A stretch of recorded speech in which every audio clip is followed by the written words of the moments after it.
হে super fans, তো অবশেষে আজকে আমি নিয়ে হাজির হয়েছি মুভি সিরিজ কিউএন এর এপিসোড 1 নিয়ে, যেখানে আমি তোমাদেরই করা প্রশ্নগুলোর উত্তর দেব। তাহলে আর ইন্ট্রোতে বেশি কথা না বাড়িয়ে চলো শুরু করা যাক। তো প্রথম প্রশ্ন করেছেন আরিশ ভাই। তিনি লিখছেন, আপনার নাম কি? আজিজ, চিত্রকর আজিজ। এছাড়া এই আরিশ ভাই আরো অনেকগুলো বিষয়ে জানতে চেয়েছেন, কিন্তু সেইগুলো যেহেতু প্রশ্ন নয়, তাই সেইগুলো নিয়ে ভিডিও শেষে কথা বলবো। তো এর পরের প্রশ্ন করেছেন মুজনেবিন রহমান ভাই। তিনি লিখছেন, এমসিইউ রিবুট কিভাবে হবে? তো মার্ভেল সিনেমাটিক ইউনিভার্স রিবুট হওয়ার ভীষণ ভাবে চান্স আছে অ্যাভেঞ্জার্স সিক্রেট ওয়ার্স মুভিতে, যেটা দুটো পার্টে আসবে। আর ব্যাপারটা এইরকম ভাবে হবে, এত নেক্সাস ইভেন্ট, ক্যানন ইভেন্টের ফলে প্রচুর ইউনিভার্স তৈরি হচ্ছে, এবং যার ফলে মাল্টিভার্সাল ঝামেলা শুরু হয়ে যাবে। আর যে কারণে অস্তিত্ব টিকিয়ে রাখার জন্য আলাদা ইউনিভার্সের মধ্যে মারামারি শুরু হয়ে যাবে। আর ইনকারশন তো শুরু হয়েই গেছে, যে কারণে ব্যাং মানে মার্ভেল সিনেমাটিক মাল্টিভার্সের সব ইউনিভার্স ধ্বংস হয়ে যাবে, আর তারপর সবকিছু নতুন ভাবে তৈরি হবে। আর নতুন আর্থটাই হয়তো প্রাইম আর্থ হবে, যেখানে পুরনো সুপার হিরোগুলোর পাশাপাশি অন্যান্য ইউনিভার্সের আরো কিছু সুপার হিরো এসে যোগ দিয়ে দেবে। উদাহরণ দিয়ে যদি বলি যে একটা মাল্টিভার্স হচ্ছে একটা গাছের বিভিন্ন ডালপালা। এবার আমি সবকটা ডালপালা ছিটে দিলাম, তারপরে কি হলো, সেই গাছে আবার নতুন করে ডালপালা পাতা গজাতে শুরু করলো, মানে নতুন ইউনিভার্স তৈরি হতে লাগলো। মানে পুরনোগুলো সব ধ্বংস হয়ে গিয়ে নতুন ইউনিভার্স শুরু হতে লাগলো। আর এইভাবেই হবে এমসিইউ রিবুট। এই জিনিসটা মোটামুটি ভালোভাবে দেখিয়েছিল ডিসির অ্যারোভার্সেস সিরিজে ক্রাইসিস অফ ইনফিনিটি আর্থ এপিসোডে। তারপরে মুজনেবিন রায়ের আর একটা প্রশ্ন আছে। তিনি লিখছেন, স্পাইডারম্যান ফ্রেশম্যান ইয়ার্স কোন ইউনিভার্সের হওয়ার চান্স বেশি আছে, আমাদের নাকি অন্য? এখানে আমাদের বলতে আর্থ 616 এর কথা বলা হয়েছে। আর আমি আমার রিসেন্ট একটা ভিডিওতেই বলেছি স্পাইডারম্যান ফ্রেশম্যান ইয়ার্স আসছে। যদিও এর উত্তরটা আমি সেই ভিডিওতেই বলে দিয়েছি, তবুও সংক্ষেপে একবার বলি। স্পাইডারম্যান ফ্রেশম্যান ইয়ার্স বা ফ্রেন্ডলি নেবারহুড স্পাইডারম্যান সম্পর্কে যা তথ্য এসেছে, সেটা অনুযায়ী এটা মেন এমসিইউ মানে আর্থ 616 এর স্পাইডারম্যান হতেই পারে না। তবে আমার মনে হয় এটা আর্থ 616 এর টম হল্যান্ডেরই একটা অল্টারনেট ইউনিভার্স, যেখানে কোনো একটা নেক্সাস ইভেন্টের ফলে ওর কাহিনীটা বদলে গেছে। আর হ্যাঁ, যদি এটা হয় তাহলে একে আমরা স্পাইডারভার্সের কোনো মুভিতে অবশ্যই দেখতে পাবো। এর পরের প্রশ্ন এসকে কিং খান ভাই করেছেন। তিনি লিখছেন, আসসালামু আলাইকুম ভাই, কেমন আছেন? ওয়ালাইকুম আসসালাম, ভালো আছি ভাই। আমার একটা প্রশ্ন আছে ডক্টর স্ট্রেঞ্জ অ্যান্ড এনসেন্ট ওয়ানকে নিয়ে। আমরা তো জানি স্টিফেন স্ট্রেঞ্জ কিভাবে ডক্টর স্ট্রেঞ্জ হলো, কিন্তু এন্ড গেমে যখন হাল্ক টাইম ট্রাভেল করে 2012 সালে এনসেন্ট ওয়ানের কাছে চলে গেল, তখন এনসেন্ট ওয়ান আগে থেকেই ডক্টর স্ট্রেঞ্জ সম্পর্কে জানে, এবং এনসেন্ট ওয়ান হাল্ককে বলে যে সে 5 বছর আগে চলে এসেছে। তাহলে প্রশ্নটি হলো, এনসেন্ট ওয়ান স্টিফেন স্ট্রেঞ্জকে চিনতে পারলো না কেন, এবং প্রথমে তাকে ম্যাজিক শেখাতে চাইলো না কেন? Thanks for answer. তো এটার উত্তরে বলি যে এনসেন্ট ওয়ান প্রথম থেকেই ডক্টর স্ট্রেঞ্জকে চিনতো, এবং সে এও জানতো যে ডক্টর স্ট্রেঞ্জ ভবিষ্যতে গিয়ে একজন বড় সর্সারার হবে। তাহলে ডক্টর স্ট্রেঞ্জ মুভিতে সে কিভাবে চিনতে পারলো না, তাই তো? তো ডক্টর স্ট্রেঞ্জ 1 মুভিতে এনসেন্ট ওয়ান ডক্টর স্ট্রেঞ্জকে অবশ্যই চিনতে পেরেছিল, কিন্তু তবুও সে তাকে না চেনার ভান বা তাকে ম্যাজিক না শেখাতে চাওয়া, এমনকি একবার তাকে বের করে দেওয়া, এই সব কিছুই করেছে।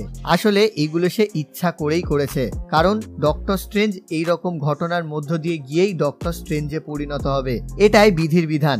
এবার যদি ডক্টর স্ট্রেঞ্জ আসার সাথে সাথেই এনসেন্ট ওয়ান বলতো যে আমি তোমাকে চিনি, আমি তোমাকে ম্যাজিক শিখিয়ে দেবো বলে শেখানো শুরু করে দিত, তাহলে কিন্তু ব্যাপারটা সেই রকম দাঁড়াতো না। হতে পারে ওখান থেকে একটা নতুন রিয়েলিটিও ক্রিয়েট হয়ে যেতে পারে। আর তাই এনসেন্ট ওয়ান সবকিছু জানা সত্ত্বেও যেমনটা বিধির বিধান অনুযায়ী ঘটার, সেটাকে ঘটতে দিয়েছে।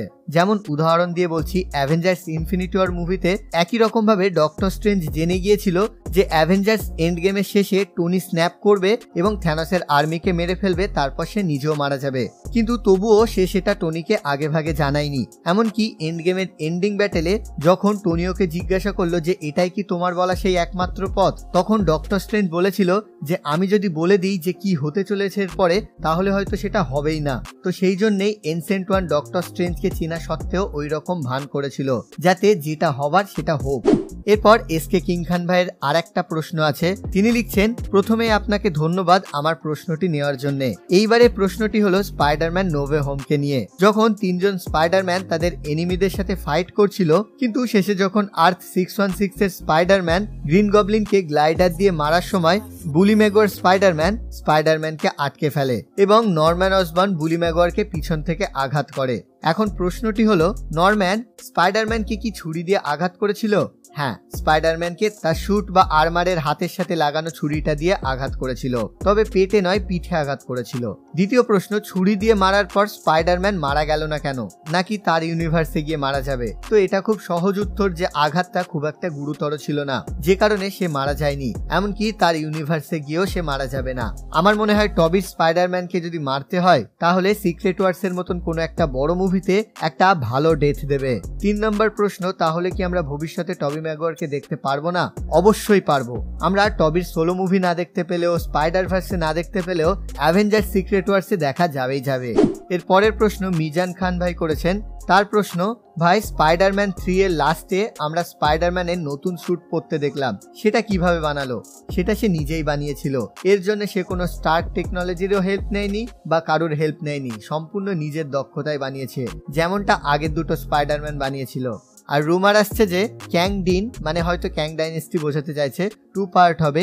পার্ট 1 এ টবির স্পাইডারম্যান থাকবে, পরের পার্টে টম হল্যান্ড, অ্যামেজিং স্পাইডারম্যান সহ মাইলস, স্পাইডারম্যান PS4, স্পাইডারম্যান 2099, স্পাইডারভার্সের অনেক স্পাইডারম্যান থাকবে।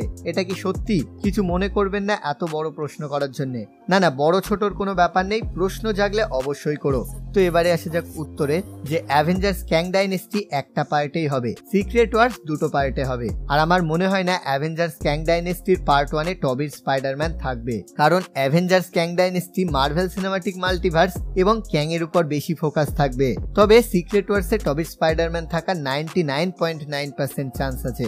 পরের প্রশ্ন আহমেদ ভাই লিখছেন, ভাই আসসালামু আলাইকুম। ওয়ালাইকুম আসসালাম। ভাই আমি অ্যাভেঞ্জার্স এন্ড গেমে দেখেছিলাম লড়াইয়ের সময় ক্যাপ্টেন আমেরিকা থরের হ্যামার নিতে পারলো কিভাবে? কিউএনএতে অ্যান্সার দেবেন আশা করি। তো বলে রাখি, ক্যাপ্টেন আমেরিকা কিন্তু মিউনিট তোলার জন্য শুরু থেকেই ওয়ার্দি ছিল।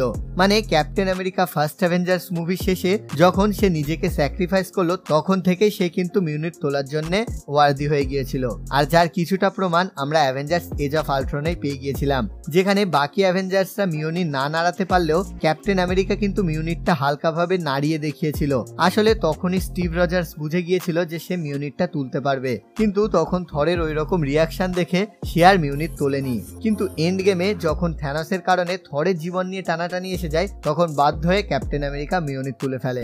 এরপর মিজান খান ভাইয়ের আর একটা প্রশ্ন মনস্টার ভার্স নিয়ে। মনস্টার ভার্সে নাকি ফান্ডিং টাইটেন শিমু থাকবে, ওর সম্পর্কে কিছু বলেন। তো এটার উত্তরে বলি, Godzilla x Kong the new empire মুভির ট্রেলার ব্রেকডাউনেই বলেছিলাম যে নানান লিকস অনুযায়ী এই মুভিতে শিমু গডজিলা থাকার সম্ভাবনা ভীষণভাবে আছে। এবার তোমরা যদি এর বিষয়ে অরিজিন চাও তাহলে কমেন্টে জানিও, আমি অবশ্যই বানাবো। তবে সংক্ষেপে যদি বলি যে এই শিমু গডজিলা সবচেয়ে পুরনো এবং সবচেয়ে বড় টাইটান, এবং এর নর্মাল গডজিলার চেয়ে অনেকটাই বড় হয়। আর মনস্টার ভার্সের প্রাগ ঐতিহাসিক কাহিনী অনুযায়ী পৃথিবীতে প্রথম তুষার যুগ এসেছিল এই শিমু গডজিলার কারণেই। মানে কতটা পাওয়ারফুল এবং খতরনাক টাইটান ভাবতেই পারছো।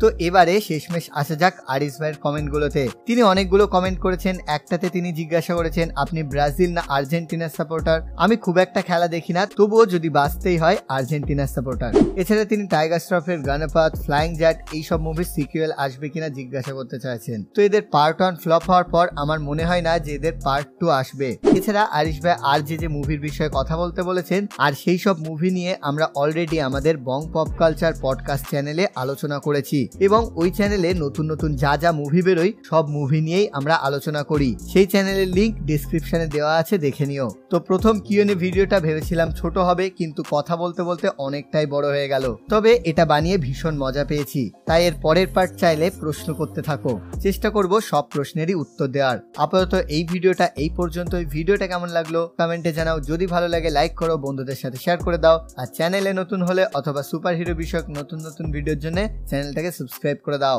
টাটা।